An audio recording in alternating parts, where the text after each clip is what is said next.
Eu me chamo Helena, tenho 63 anos e sempre acreditei que o amor de mãe bastava, que o esforço, a entrega, o silêncio diante das renúncias se transformariam com o tempo em gratidão. Mas naquele sábado, vestida de azul marinho e sentada na última fileira da cerimônia, entendi o que era ser tratada como ninguém. O casamento do meu filho parecia tirado de uma revista. Flores brancas pendiam dos arcos, o chão coberto por pétalas, e os convidados sorrindo com seus celulares erguidos, eternizando cada passo da noiva. A música suave preenchia o ar, mas dentro de mim, tudo soava abafado. Eu me sentia desconectada, como se estivesse assistindo a um filme, onde eu, ironicamente, não tinha papel. Olhei ao redor em busca de algum rosto conhecido. Fui colocada ao lado da porta de serviço, perto da equipe da cozinha que entrava e saía, apressada. Meu nome sequer constava na mesa dos pais. Foi erro do cerimonial, disseram com pressa. Aceitei calada. Afinal, ser invisível já não era novidade. O momento dos votos chegou. Ele segurou as mãos da noiva e agradeceu aos pais dela, emocionado. Depois olhou para o padrasto, o homem que entrou na nossa vida quando ele já era adulto, e agradeceu por ter ensinado o que é ser um pai de verdade. As palavras bateram como pancadas secas. Meus olhos arderam, mas me obriguei a permanecer firme. Sorri pequeno, tentando disfarçar o gosto amargo na boca. Lembrei de mim mesma, grávida e com 21 anos, lavando roupa para fora enquanto estudava à noite. Lembrei dos dias em que deixei de almoçar para que ele tivesse o que comer. Lembrei das vezes em que trabalhei com febre, só para não faltar com nada. Mas ali, diante de todos, meu filho escolheu apagar isso com um brinde. E então, como se não bastasse, ele concluiu: hoje formamos finalmente uma família completa. Completa.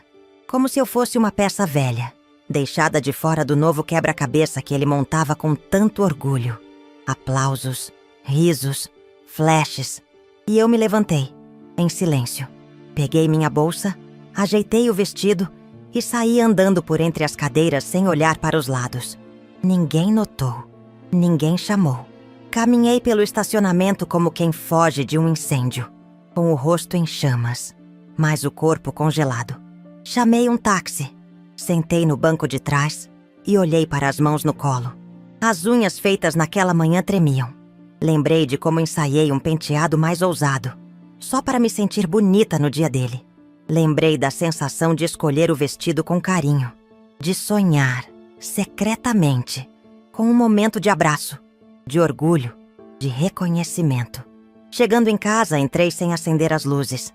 Deixei os sapatos na porta, larguei a bolsa no sofá e fui direto ao espelho do corredor. Encarei o reflexo por alguns segundos. Aquela mulher de maquiagem borrada, cabelos desfeitos e olhos fundos, era eu. E naquele silêncio escuro da sala, ouvi a mim mesma pela primeira vez em muitos anos. Não chorei, não gritei, apenas respirei fundo e pensei: chega. Chega de esperar por um amor que só existe na minha memória. Chega de justificar ausências com desculpas alheias. Chega de tentar ser vista por quem já decidiu fechar os olhos. Naquela noite, sozinha em casa, não fui mãe, fui mulher. Ferida, sim, mas e foi ali que a história mudou. Não com gritos, nem com escândalos, mas com o som seco da chave girando na porta, trancando do lado de dentro uma mulher que decidiu, enfim, fechar também o coração. No dia seguinte, acordei antes do sol nascer.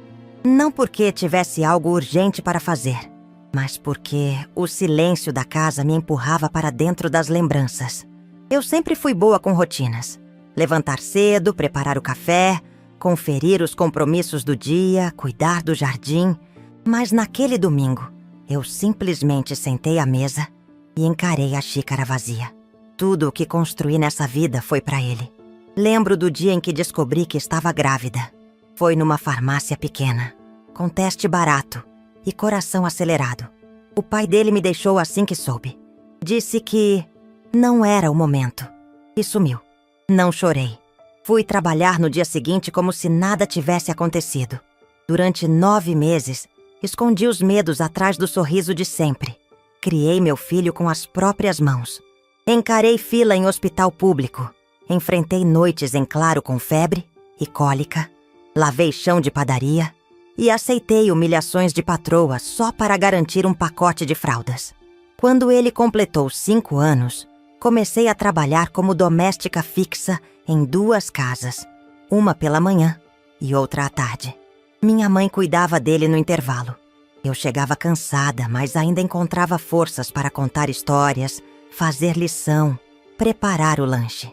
Aos 12 anos dele, comprei um computador usado, mesmo atrasando o aluguel. Ele sonhava em ser arquiteto, e eu sonhava com o dia em que ele me chamaria de inspiração. Só que esse dia nunca chegou. Na adolescência, ele começou a se afastar. Primeiro com desculpas. Estou ocupado. É só uma fase. Depois com palavras afiadas. Você não entende nada. Você é antiga demais. No fundo, eu tentava compreender. Adolescente é assim mesmo, dizia para mim mesma.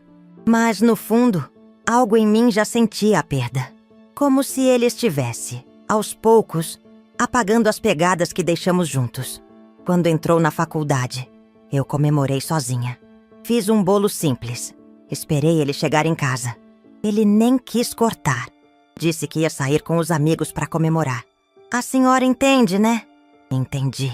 E guardei o bolo inteiro na geladeira.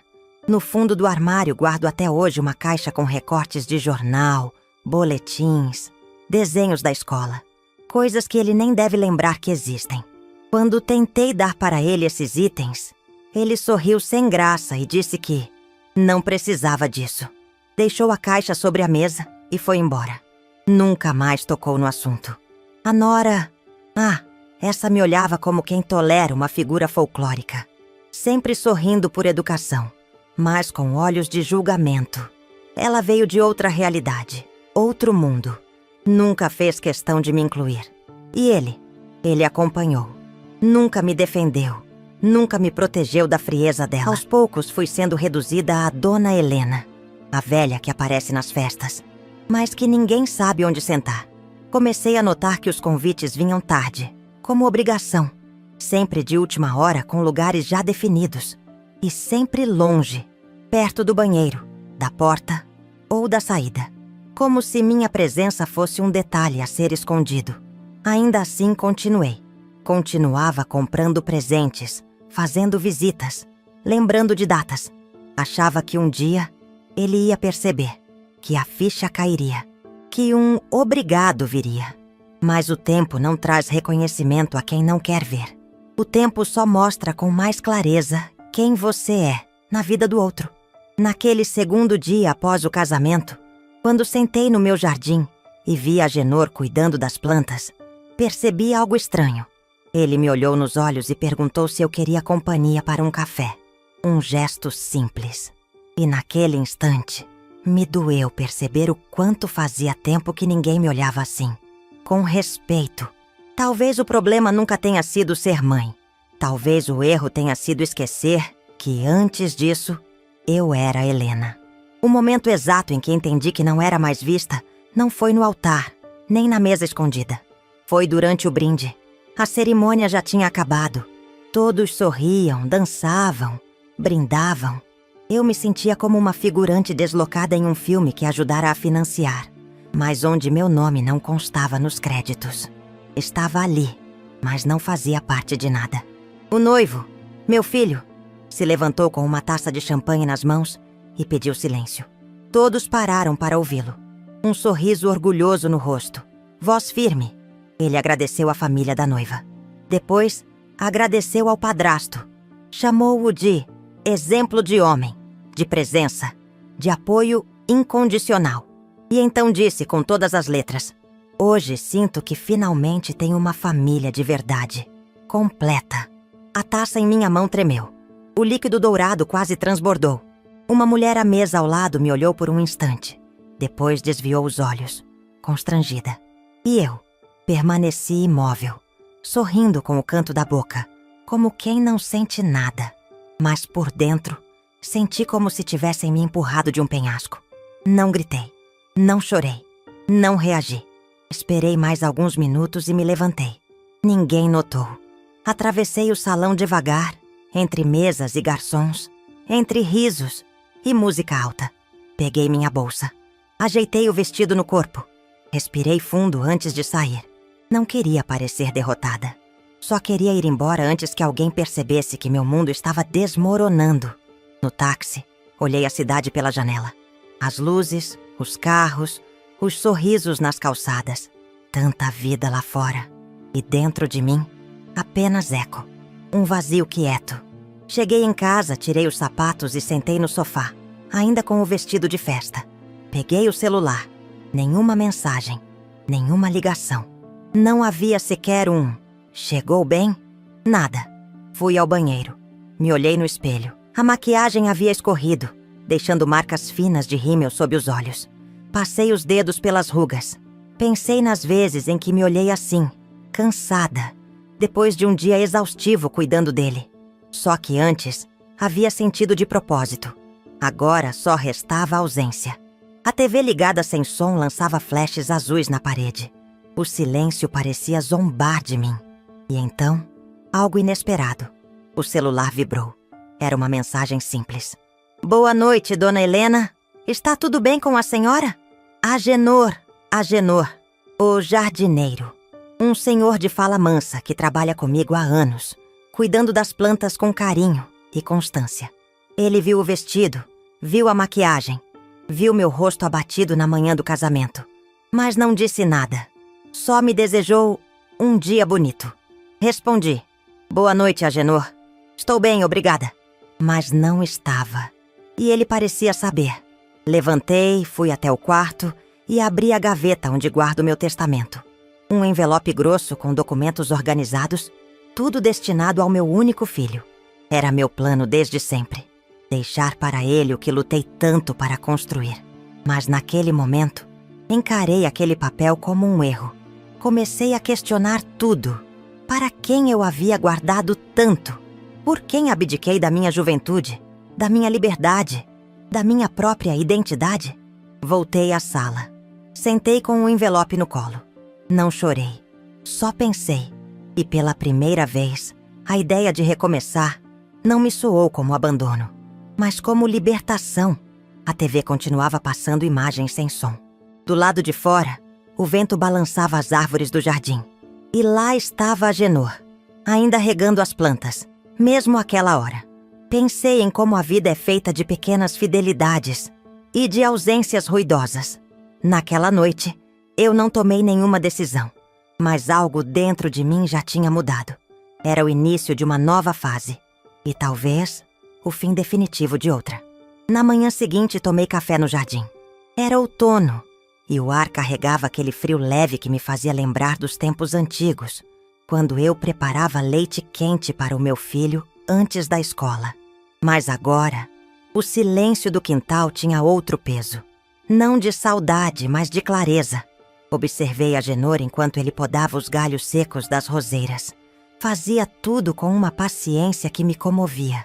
Cada flor que ele cuidava parecia mais viva depois que ele passava. A vida, de algum jeito, continuava florescendo ao redor. E eu, ali no centro de tudo, percebi que não podia mais continuar fingindo que não estava tudo partido por dentro. Peguei meu envelope de documentos. Levei até a mesa da cozinha. Abri item por item. Contrato do apartamento, a escritura da casa, o saldo das economias guardadas com anos de esforço. O testamento deixava tudo para meu filho. Mas aquele papel já não fazia sentido. Eu havia prometido a mim mesma que ele seria meu legado. Que tudo o que eu construí seria dele, como símbolo do meu amor. Mas amor não é aceitação automática. Amor para valer é presença. E a dele, a verdadeira, me faltava há anos. Passei a tarde pensando em tudo que já havia dado. Meu tempo, minha juventude, minhas forças, meus melhores anos. Em troca, recebi apenas silêncio, distância e aquela frase cruel no brinde do casamento. Agora tenho uma família completa. Aquilo não era só uma ausência. Era uma escolha consciente de me apagar. No fim do dia, peguei o telefone e liguei para meu advogado. Gostaria de alterar meu testamento, disse com a voz firme. Há algum motivo especial? Ele perguntou surpreso. Descobri que quem planta flores no meu jardim vê mais valor nelas do que quem apenas herda a casa onde elas crescem. 2 dias depois, a nova versão estava pronta. Assinei em silêncio e pela primeira vez em muito tempo, senti um alívio profundo.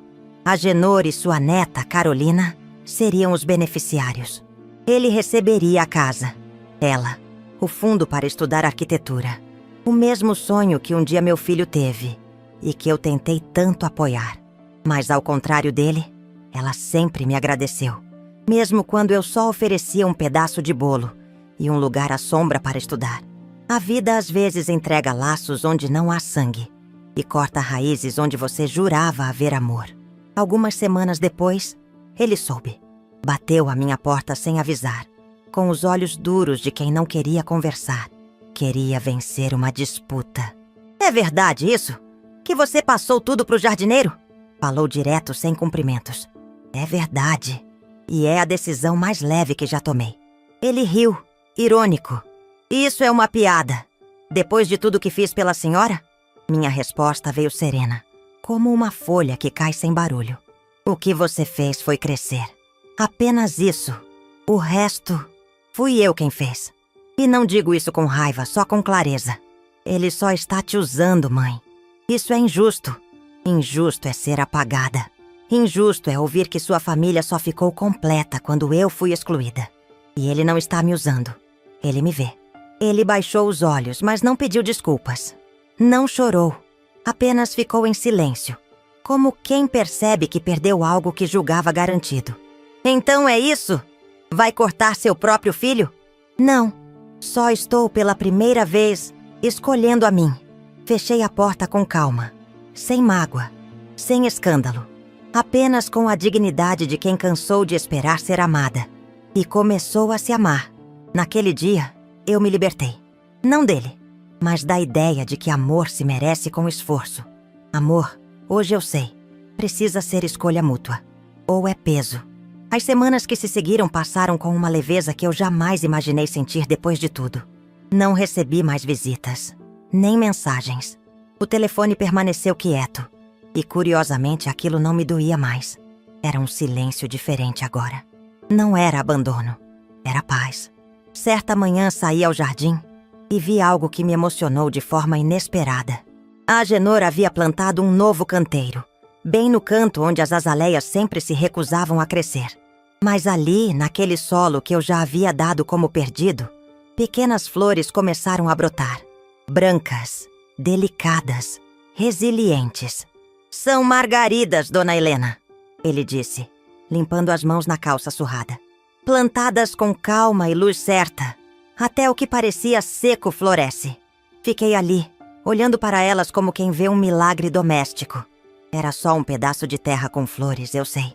Mas também era uma metáfora viva de tudo o que havia dentro de mim. Algo em mim também estava renascendo, depois de tanto tempo em terra infértil. Carolina, a neta de Agenor, veio correndo até mim com uma pasta de desenhos. Olha, tia Helena, são as plantas da casa que quero projetar um dia, disse com olhos que brilhavam com o tipo de sonho que a vida ainda não tentou apagar. Sentei ao lado dela e folheei cada folha com calma. Ela falava sobre janelas amplas, escadas de madeira, uma varanda com vista para o jardim e, ao final, uma dedicatória singela. Para a mulher que me mostrou que a gente pode nascer de novo.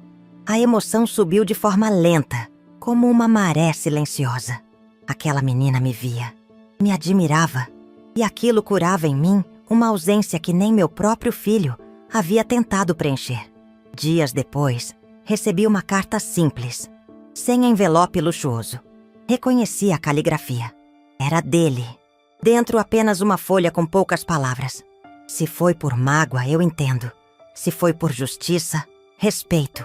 Mas ainda me pergunto se houve amor suficiente para perdoar. Li e guardei. Não respondi. Não por rancor, mas porque nem toda dor precisa de diálogo para ser encerrada. Algumas precisam apenas de distância e aceitação. E naquele momento, eu já havia entendido. Perdão não é reconciliação. Perdão é libertação. E eu já havia me libertado. Aos poucos, retomei pequenas coisas que havia deixado de lado. Voltei a pintar, a cozinhar para mim mesma, a ouvir música sem medo de me emocionar. Comecei até um pequeno clube de leitura com vizinhas. Nada grande. Só mulheres que, como eu, precisavam de um espaço para serem vistas sem julgamentos. Descobri que há muito mais vida depois do silêncio. Que existe um mundo inteiro fora das expectativas dos outros. Que ser ignorada numa festa não me torna menos digna. Só revela quem de fato nunca me viu. Certa noite, antes de dormir, escrevi uma frase no meu caderno. Uma daquelas coisas que brotam de dentro, como confissão sussurrada. Aprendi que o amor que salva não é o que imploramos. É o que cultivamos em silêncio, quando escolhemos, enfim, nos olhar com ternura. Hoje as margaridas seguem crescendo no canto do jardim. Eu as rego todos os dias, como quem agradece por uma nova chance. Carolina me chama de tia de alma. Agenor passa a tarde podando, sorrindo com os olhos. E eu, pela primeira vez, entendo o que é pertencer. O amor que eu tanto procurei estava ali, simples, gentil e absolutamente real. No fim, não deixei a herança para provocar dor. Deixei para florescer algo que talvez meu filho nunca tenha aprendido. Respeito, afeto, presença. A paz não veio porque fui perdoada, nem porque alguém me pediu desculpas. Ela veio quando eu parei de tentar ser amada e aprendi, enfim, a me amar.